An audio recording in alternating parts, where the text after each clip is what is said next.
we can back it up. The most powerful military the world has ever known. No other country on planet Earth could have conducted the operation that the chairman is going to outline this morning. Not even close. Just like Soleimani found out in the first term, Iran found out when POTUS says 60 days that he seeks peace and negotiation, he means 60 days of peace and negotiation. Otherwise, that nuclear program, that nuclear capability will not exist. He meant it. This is not the previous administration. The President Trump said no nukes. He seeks peace, and Iran should take that path. He sent out a truth last night saying this: any retaliation by Iran against the United States of America will be met with force far greater than what was witnessed tonight. Signed, the President of the United States, Donald J. Trump. Iran would be smart to heed those words. He's said it before, and he means it. I want to give recognition to the Chairman of the Joint Chiefs of Staff, the Joint Staff, General Eric Kurilla at CENTCOM, who did a phenomenal job, he and his staff, all of CENTCOM. Policy across the board. This was a joint effort, and across the Pentagon effort. I want to recognize the pilots who flew those bombers, who flew those fighters, who flew those refuelers, warriors. I want to recognize the sailors on those destroyers, in those subs, on those carriers, warriors, all of them. I want to recognize our soldiers doing air defense, base defense, QRF, warriors, all of them. Every American involved in this operation performed flawlessly. And I want to give recognition to our allies in Israel as well. This is a plan that took months and weeks of positioning and preparation so that we could be ready when the President of the United States called. It took a great deal of precision. It involved misdirection and the highest of operational security. Our B-2s went in and out of downtown Tehran, of these nuclear sites, in and out and back without the world knowing at all. In that way, it was historic. A strike that included the longest B-2 Spirit bomber mission since 2001 and the first operational employment of the MOP, a massive ordnance penetrator. The mission demonstrated to the world the level of joint and allied integration that speak to the strength of our alliance and our joint forces. As President Trump has stated, the United States does not seek war. But let me be clear. We will act swiftly and decisively when our people, our partners, or our interests are threatened. Iran should listen to the President of the United States and know that he means it, every word. I want to give congratulations to our Commander-in-Chief. It was an honor to watch him lead last night and throughout, and to our great American warriors on this successful operation. God bless our troops. God bless America. And we give glory to God for his providence and continue to ask for his protection. I turn it over now to the chairman for specifics. Thank you, Mr. Secretary. Thanks for recognizing all of our folks out there doing our nation's work, and nice to see everybody on this early Sunday morning. Last night on the President's orders, U.S. Central Command, under the command of General Eric Kurilla, executed Operation Midnight Hammer, a deliberate and precise strike against 3 Iranian nuclear facilities. This was a complex and high-risk mission carried out with exceptional skill and discipline by our joint force. I want to thank every service member, planner, operator that made this mission possible. Their actions reflect the highest standards of the United States Armed Forces.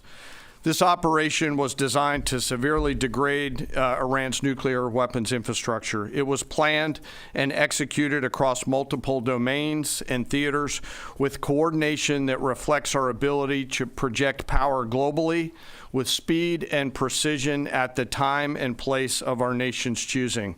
This was a highly classified mission with very few people in Washington knowing the timing or nature of this plan. I'll refer you to the graphic on the side as I walk you through some of the operational details.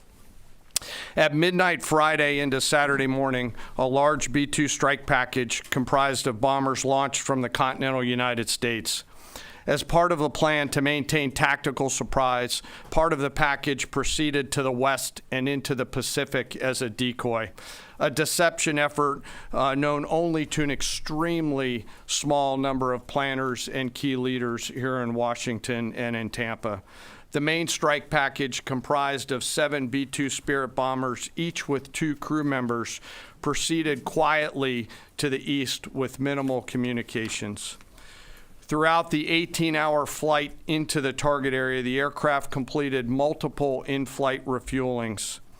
Once over land, the B-2s linked up with escort and support aircraft in a complex, tightly timed maneuver requiring exact synchronization across multiple platforms in a narrow piece of airspace, all done with minimal communications. This type of integration is exactly what our joint force does better than anyone else in the world.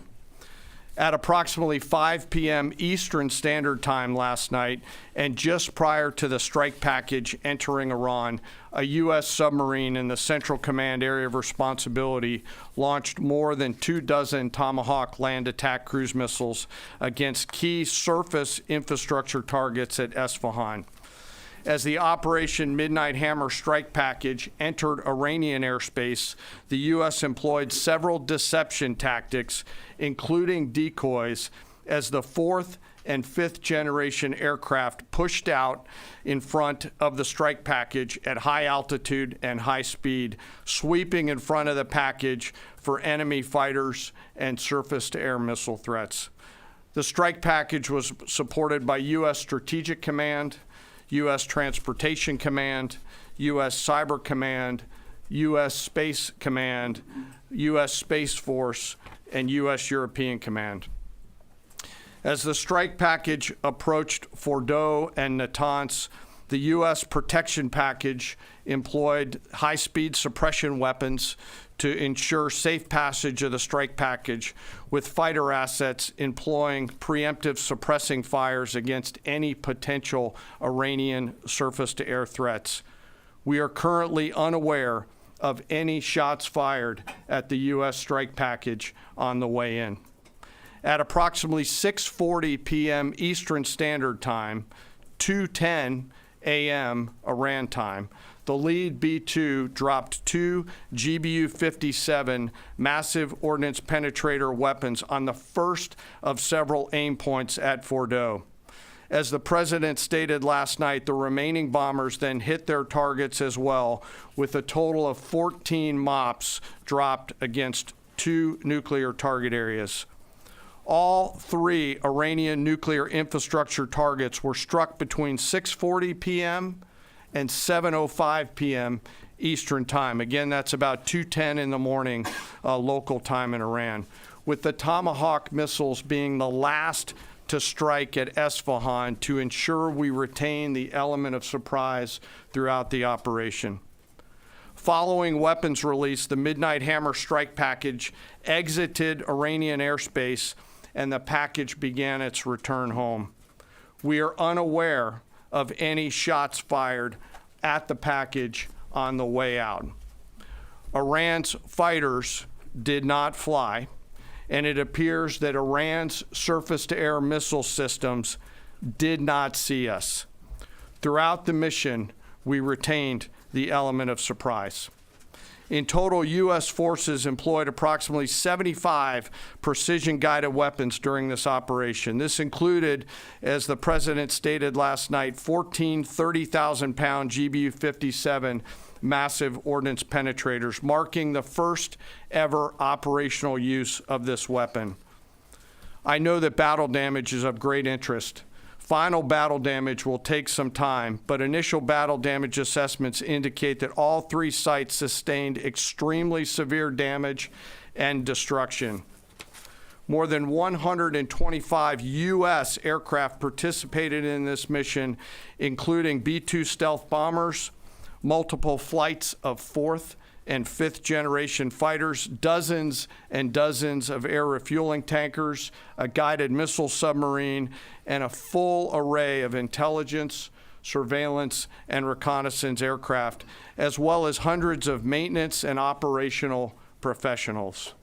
As the Secretary said, this was the largest B-2 operational strike in U.S. history and the second longest B-2 mission ever flown, exceeded only by those in the days following 9/11.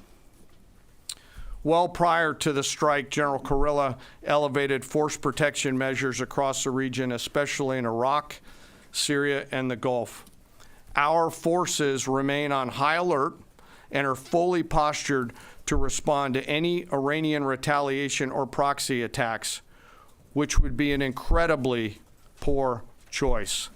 We will defend ourselves. The safety of our service members and civilians remains our highest priority. This mission demonstrates the unmatched reach, coordination, and capability of the United States military. In just a matter of weeks, this went from strategic planning to global execution. This operation underscores the unmatched capabilities and global reach of the United States military.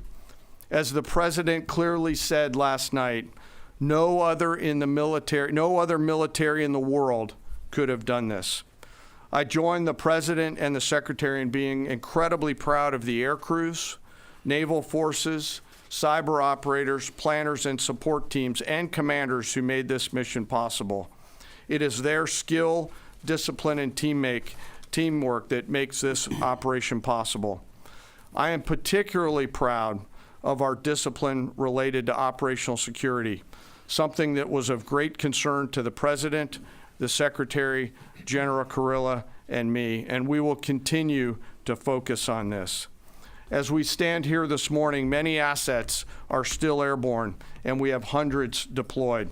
I ask that we keep our warfighters on their way home and our deployed service member in our thoughts.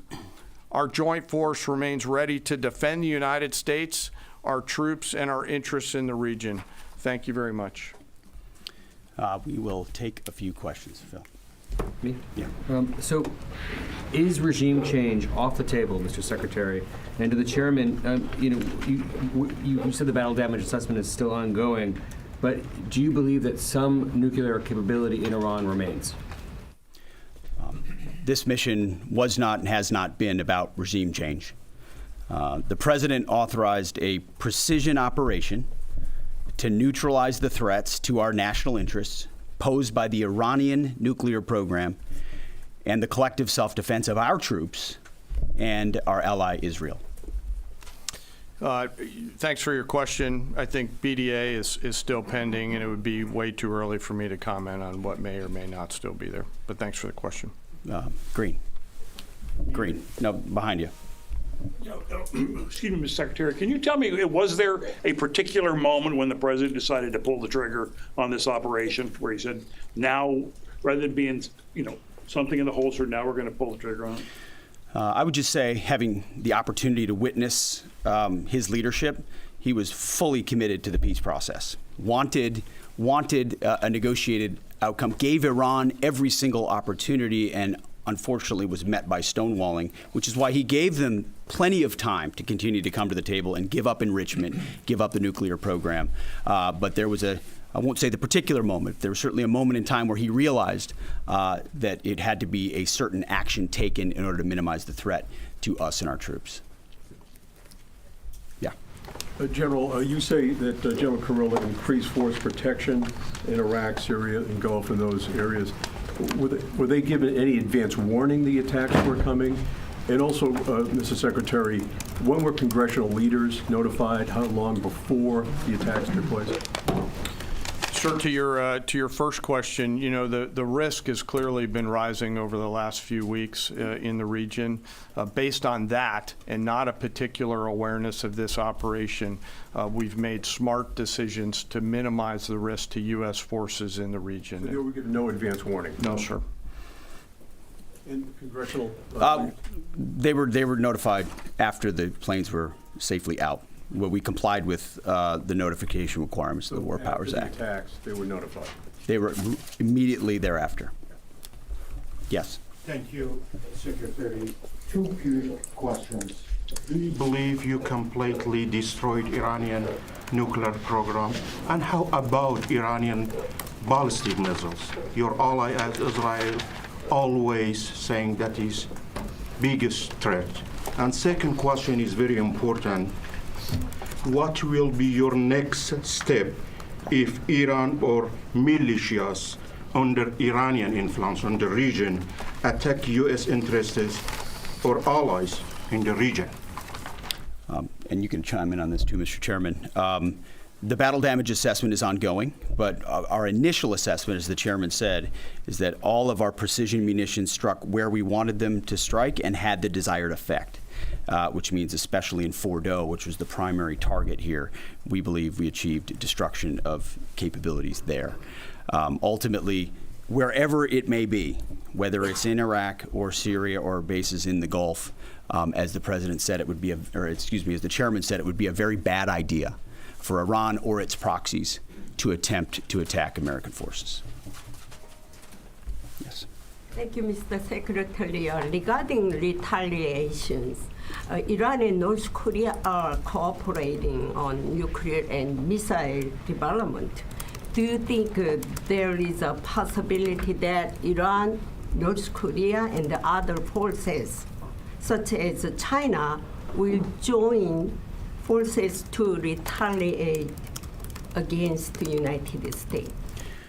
Well, unfortunately, because of the policies under the previous administration, we drove those countries together, and ultimately that creates a challenging environment. For this particular operation, the focus is on Iran and Iranian nuclear capabilities. That's our focus here, is to not just say that they can't have, but President Trump has said from over 20 years, frankly, Iran cannot have a nuclear weapon. And ultimately, he decided this is the moment, given their stonewalling, when direct military action had to be taken to prevent that from happening. Yes. Thank you very much. General Caine, I understand OPSEC, I respect OPSEC. Can you say at all what security procedures are being taken to protect U.S. troops in Iraq and elsewhere in the Middle East? And Secretary Hegseth, as a global war on terrorism veteran, what do you say to veterans who may be concerned the U.S. is getting into another open-ended war in the Middle East over weapons of mass destruction? Thanks, sir, for the question. I won't comment on what force protection measures are being taken in the region. What I will say is we're being proactive and not reactive, and being very thoughtful about ensuring that we do all that we can to protect our forces out there. And I would just say, as the president has directed and made clear, this is most certainly not open-ended. It doesn't mean it limits our ability to respond. We will respond if necessary. The most powerful military in the world is postured and prepared to defend our people. But what the president gave us, as I said, was a focused, powerful, and clear mission on the destruction of Iranian nuclear capabilities. Those were the targets. That's what was struck. That's what was overwhelming. That's what was overwhelming. That's what the Iranian regime needs to understand, as the president put out last night. He wants peace. There needs to be a negotiated settlement here. We ultimately demonstrated that Iran cannot have a nuclear capability. That is a very clear mission set on this operation. Yes, hold on. Yes, right there. Thank you, Mr. Secretary. Question for the Secretary and the Chairman. How was this strike coordinated with the Israelis on a strategic level, militarily, and on a tactical level? Was there any direct Israeli military participation in this operation? Well, I would say certainly Israel had an incredible military success, especially at the beginning and ongoing, in degrading Iranian capabilities, in degrading Iranian launchers, MRBMs. It's been incredible to watch what our ally Israel has been able to do. And there certainly have been conversations. I mean, General Kurilla at CENTCOM has worked closely in the defense of Israel for many years. And part of this operation was the defense of Israel and the ongoing defense of Israel. But as it pertains to this strike, this was U.S. operated and U.S. led. We took advantage of some of the preparatory work that's been done over the past week and a half in terms of axis of approach. I won't get into the particulars, but as the Secretary said, it was a U.S. strike. We made sure we were not in the same piece of airspace and sky. Aside from that, that was the extent of it. We'll take a couple more. Yeah, right there. Question to the Secretary first. Are you concerned whatsoever now about the reaction from U.S. allies given the strike, particularly those in the Gulf? And to the Chairman, if I may, I understand you don't want to speak to specific assets and force protection measures, but do you anticipate at least having to bring in any further assets from other theaters to aid in force protection over the coming days? We certainly understand the challenges of allies in the region. And we have been respectful and in working in collaboration with them as it pertains to basing and sensitivities there. Ultimately, they've got a lot of assets and people in those locations also where American troops are co-located. So that's a consideration of ours. We've been in close consultation with them, and we appreciate the support that we have got. Thanks for the question on sort of the global picture. And as you know, that's one of my jobs, is to look globally at the entire range of challenges. We are always carefully considering our force posture around the world and then offering options to the Secretary and to the President. I won't comment on any future things, but the American people should know that we carefully consider those moves around the world and try to modulate as needed our force structure in the region. Absolutely. Yeah, right here. Thank you. What communications are being sent to the Iranians right now, and is there any possibility of diplomacy now or in the coming days? I can only confirm that there are both public and private messages being directly delivered to the Iranians in multiple channels, giving them every opportunity to come to the table. They understand precisely what the American position is, precisely what steps they can take to allow for peace, and we hope they do so. Yes. The president may not want an open-ended conflict. The Iranians may disagree. Are you prepared for a protracted war? Well, anything can happen in conflict. We acknowledge that. But the scope of this was intentionally limited. That's the message that we're sending. With the capabilities of the American military, nearly unlimited. So Iran, in that sense, has a choice. But we've made it very clear to them, this is nuclear sites, this is nuclear capabilities, this is the line that the president set, and we set that back. Now is the time to come forward for peace. But I think one of the takeaways from this as well is the unprecedented level of ongoing cooperation. I can't speak highly enough of the chairman and his staff and General Kurilla in CENTCOM, what they've done to look around the corner, to pre-position, to understand how an operation like this comes together. The scope and scale of what occurred last night would take the breath away of almost any American if you had an opportunity to watch it in real time. And I think Tehran is certainly calculating the reality that planes flew from the middle of America in Missouri overnight, completely undetected over 3 of their most highly sensitive sites, and we were able to destroy nuclear capabilities. And our boys in those bombers are on their way home right now. We believe that'll have a clear psychological impact on how they view the future, and we certainly hope they take the path of negotiated peace. But I could not be more proud of how this building operated, of the precision, the sensitivity, and the professionalism of the troops involved in this effort. I will take one more. We'll take one more question. Yes, right there. Thank you, Mr. Secretary. Concerning the justification for these strikes, in March, the Office of the Director of National Intelligence released their threat assessment, concluding, quote, Iran is not building a nuclear weapon, and Caine has not authorized the nuclear programs he suspended in 2003, unquote. So what new intelligence does the U.S. have since then that the Iranians have changed their position on nuclear weapons? And does this new intelligence come from U.S. sources and methods, or are we getting this information from other countries? Well, I would just simply say that the president's made it very clear. He's looked at all of this, all of the intelligence, all of the information, and come to the conclusion that the Iranian nuclear program is a threat, and was willing to take this precision operation to neutralize that threat in order to advance American national interests, reduce the Iranian nuclear program, and obviously collective self-defense of ourselves and our allies. So he looked at all of it, understood the nature of the threat, and took bold action I think the American people would expect in a commander-in-chief. That's all we've got. Thank you very much. Appreciate it, Mr. Chairman.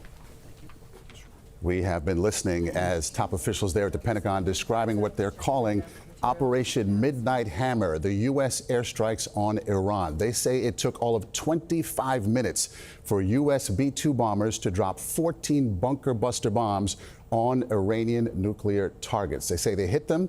They went in undetected. No one in the world had any idea the United States was doing this. They were in and out of Iran without anybody knowing. Secretary Hegseth saying that Iran nuclear ambitions have been obliterated. Those were his words early on, and then later he said the assessment is still ongoing. It is also worth noting that the whole operation took 25 minutes last night, 6:40 to 7:05 Eastern Time. That news conference right there went on for 26 minutes. With us now is retired U.S. Marine Corps General Kenneth McKenzie, former head of U.S. Central Command, current CBS News contributor. General, good morning to you. Americans waking up to this news, this information. What did you make of what you just saw? Well, first of all, it was a remarkable execution by the Joint Force. The chairman and the secretary both described it very, very clearly. Remarkable capabilities that we have. We employed them last night. The other point I think that both the secretary and the chairman emphasized is the tightly focused nature of the operation. Going strictly after the nuclear program. I think what we're trying to do with this strike is give the Iranians some room to maneuver. Whether or not they'll be smart enough to take that remains to be seen. And I'm sure that right now Central Command is prepared for anything that could happen as a result of this strike. The idea that we went in there undetected, General, that was very striking. How much weaker, in your view, from where you sit, I know you're not at CENTCOM any longer, but how much weaker does it appear Iran actually is? Well, Maurice, this is a plan that's been refined over the last 15 years. We've continually updated it, and General Kurilla has obviously done some magnificent work in planning and execution. Iran is weakened. Iran is probably the weakest they've been since I began studying the problem. Their air defenses are essentially gutted. They have very limited surveillance capability. By surveillance, I mean the ability to see airplanes flying in their territory. The plan would have been able to, I think, achieve success had Iran been at 100%, but it's always better to face an attrited enemy. And this is a very significant and dangerous time for Iran. You know, the highest goal of Iranian statecraft is to preserve the regime. The regime is now threatened, and they have proven demonstrably unable to defend their country. Okay, General, thank you so much. Let's go to CBS's Holly Williams, who is in Iraq, near the Iran border, near the city of Erbil, I believe it is. Holly, what are you getting in terms of reaction from Iranians outside their country? Good morning, Maurice. Well, Iran's foreign minister said this morning that the U.S. had committed a grave violation of international law and that Iran has to respond. Now, that suggests that the Iranian regime feels compelled to retaliate against the U.S., perhaps because to do otherwise would be seen as a humiliation. But even before these U.S. airstrikes, Iran had already accused the U.S. of being complicit in Israel's attacks, and it threatened to retaliate against U.S. military bases. Now, U.S. bases are scattered across across the Middle East. They're clearly potential targets for retaliation. Perhaps the most obvious targets are the US bases here in Iraq, simply because they are right next door. There are also around 40,000 American troops here in the Middle East, and they are now on high alert, according to that briefing that you just heard. Now, back in 2020, the Iranians attacked a US base here in Iraq, al-Assad, with ballistic missiles. We were there in the days following and saw the extensive damage, though no US service members were killed. I guess the question now is, now that Iran has been weakened by more than 9 days of war with Israel, what exactly kind of retaliation is it capable of? We don't know for sure, but we may find out. Okay, Holly Williams in Erbil this morning in Iraq. Thank you for the insight. Let's go to senior White House correspondent Weijia Jiang. Weijia, any more details about who was in the Situation Room, how the president came to this decision, and when he decided to pull the trigger? Well, Maurice, what is very telling is the new information we received during that briefing about the exact time of the first strike, which was 6:40 p.m. Eastern time. We know that President Trump did not arrive back here to Washington, to the White House, until 6:03 p.m. He walked in 1 minute later and then went to the Situation Room to watch these strikes being carried out less than 40 minutes later. And he was surrounded by his national security team, the Vice President, his Chief of Staff, Susie Wiles, Defense Secretary Pete Hegseth, Secretary of State Marco Rubio, and several other officials, including intelligence officials, as they watched the teams here carry out the strike. But the other question that you ask, Maurice, is so critical, which is when the president exactly made this decision. Because as you remember, he was saying that Iran had this self-imposed, that he imposed 2-week deadline to finally come to the negotiating table. And we had sources saying that he really did want to find some kind of diplomatic off-ramp. But as we just heard from Secretary Hegseth, there was a moment when he realized that was not going to happen. And what we don't know is whether that moment was when he publicly signaled to the world that Iran had 2 weeks left, or if it was before that. Because obviously, as we heard, this was a mission that took a lot of advanced planning, and TikTok was critical in order for that precision to happen. And so we will be putting together that timeline to better understand exactly how the president came to this decision. Today, he does not have any public events on his schedule, but his last message that he broadcast via social media was a warning to Iran that any retaliation would be met with more force from America. Maurice. Yeah, the Defense Department officials there also saying, you know, it's up to Iran now, their next move, whether they actually want peace. What changed? You have to wonder, Weijia, in these past few days. I know that's what you're saying there. We just don't know at this point, right? Well, Maurice, there's a possibility that nothing had changed and that he had already decided that he was going to carry out this mission, because our colleague Jennifer Jacobs reported that he wanted to be in a position of strength as he heads to the NATO summit in just a couple days. He is scheduled to leave on Tuesday here. Remember, he rushed back from the G7 summit in order to monitor the escalating situation in Iran. And the reason why this matters is because in both instances, he is on the world stage. And he has made very clear that he believes the U.S. has to show strength. And that is how you achieve peace. And so we know that he wanted to have some sort of definitive deliverable to bring ahead of the NATO summit. And that is the end to Iran's nuclear program in one way or another, Maurice. So this is the path that he chose. He will be meeting with those world leaders in just a couple days. Okay, Weijia Jiang at the White House, thank you so much. Let's go to Charlie D'Agata at the Pentagon. Charlie, you were at the news conference here. You asked a key question. Is the administration ready for a long and protracted war? I don't know if you got the answer that would be definitive, but they said it's a bad idea for Iran to retaliate. What did you make of what you heard, Charlie? You know, the question, that is the question, isn't it? Because the Iranians have never not retaliated. When Soleimani was assassinated under the Trump administration, they fired several cruise missiles into the most exposed and vulnerable U.S. base in that region, al-Assad, which is in Iraq.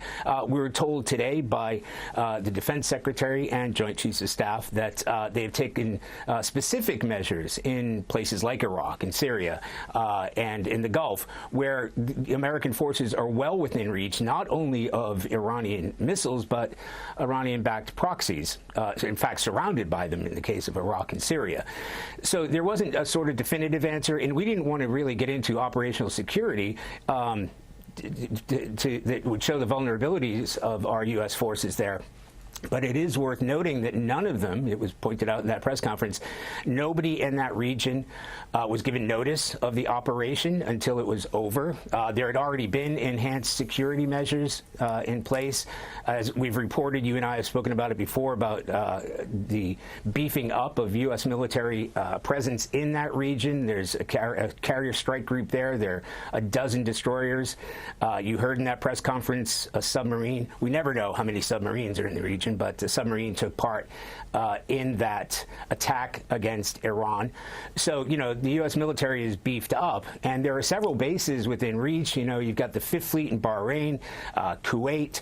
Those will already have robust security measures because they are huge bases, including the UAE.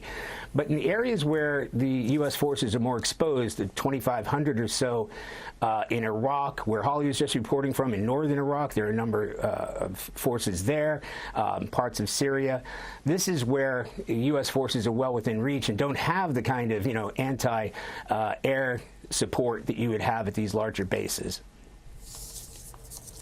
Charlie, you know, to say that this is limited and it's a bad idea for Iran to retaliate, that they went in there and they got what they wanted. Nuclear ambitions have been obliterated, but we still assess that. That's what Pete Hegseth said in two different parts of the news conference. How degraded can we tell at this point is Iran's capabilities? Do you know, that's a key question. When we talk about the nuclear capabilities or nuclear programs being obliterated, extremely severe damage, these are some of the words that were used. We know that the Israelis, not just in the current bombing campaign that started just over a week ago in degrading Iran's fight back in air defenses, which I think was clear, by the way, when we were told that U.S. forces went in there and not a shot was fired, according to Joint Chiefs of Staff, either going in or going out, which may say something about Iran's defenses as far as their ability. Estimates had their ballistic missiles at around 3,000. We estimate maybe 1,000 of them have been fired so far against Israel, and the United States has defended Israel in that regard. As far as how much they've got left and the capability of firing them, because a number of platforms have been taken out, that is unknown, or at least it's not something that's being shared here. But to say that they're completely obliterated, which was referring to their nuclear program, doesn't necessarily mean that their ballistic missile program is obliterated. That is correct. Okay, Charlie D'Agata at the Pentagon, thank you so much. Joining us now is CBS News national security contributor Samantha Vinograd. Sam, good morning to you. CBS News reporting FBI has increased efforts to monitor possible domestic sleeper cells. We have seen New York City hardening its religious and other areas around its city. What else do you know about security steps being taken on the Homeland? The U.S. government was already on heightened alert for threats from Iranian-backed individuals, whether individuals directed by Iran to strike U.S. assets or individuals inspired by Iran to do so. In the aftermath of last night's strikes, I can tell you, Maurice, that police jurisdictions across the country are on heightened alert. They are increasing their operational footprint in front of religious sites, cultural sites, Israeli diplomatic sites, and more. And all Americans should exercise caution in this environment. At the same time, the FBI and other members of the intelligence community will be doubling down on intelligence collection and analysis to try to monitor for any Iranian threats here in the homeland. So there's an intelligence component right now, as well as an operational component underway. Best you can tell, what's the general consensus on the likelihood of that happening? Do you have any feel for that, or is that just really an unknown at this point? Well, we know that Iran has a decades-long history of exercising its proxies all around the world, in Asia, in South America, in the United States, and in Europe. At the same time, we also know that particularly post-October 7th, individuals, again, both directed and inspired by Iran, did seek to take action here in the homeland. So I don't want to guess on a hypothetical probability here, but again, I would advise all Americans to exercise caution here in the homeland and when traveling abroad. All Americans traveling abroad should register with the U.S. Embassy for their travel and receive alerts if the security situation does deteriorate. At the same time, Maurice, we also have to be aware that Iran has advanced cyber capabilities, and it is possible that Iran chooses to activate both a physical response and a cyber response. And federal, state, and local authorities, after speaking to my sources, I can tell you, are on heightened alert for both of those possibilities. Okay, Samantha Vinograd. Sam, thank you so much. I want to bring back General McKenzie here. General, you are the former head of CENTCOM. What would the next steps be here? I think right now CENTCOM is focused on ensuring that our forces in the region are ready for any potential Iranian response. We're also prepared to defend our embassies and our U.S. citizens. That process goes on all the time regardless, but we're at a very heightened state now, and I'm sure they're taking every precaution they can to ensure that we'll be able to defend against whatever the Iranians choose to do. The other half of that equation is the Iranians needs to be very clear to them, and I think we've made it clear to them that if they choose to attack us, our response will be overwhelming, and we have that capability as well. So CENTCOM's working those two lines of effort, I'm very sure, this morning. What's the mindset of military leaders at this point? Could you take us inside the room? Sure. It's I can speak directly to after the strike on Qasem Soleimani. So you've completed an operation. Your business is now to look to the next problem. The next problem is going to be the Iranian response. So it was a great operation last night. Like a football play in the NFL, it's over. They're going to run another play in about 15 seconds. You need to be ready for it. That's what you're thinking right now. That is the truth. Okay, General McKenzie, thank you so much for the insight, and to all our correspondents as well. Our coverage will continue on CBS News 24/7 and your local news. For many of you, CBS News Sunday Morning is coming up shortly. And later on Face the Nation, Margaret Brennan will speak with Secretary of State Marco Rubio, as well as Senator Tim Kaine. This has been a special report here for CBS News. I'm Maurice Dubois in New York. Have a good day.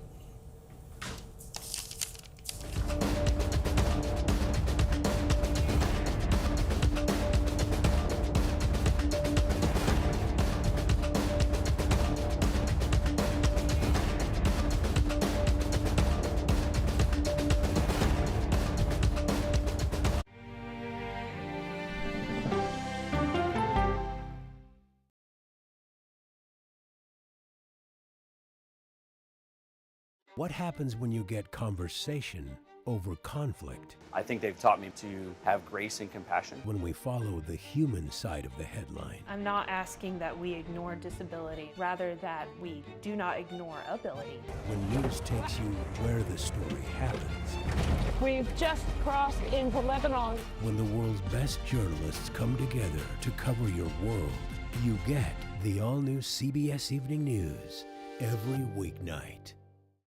It's the most popular F word in Washington, fraud. Is it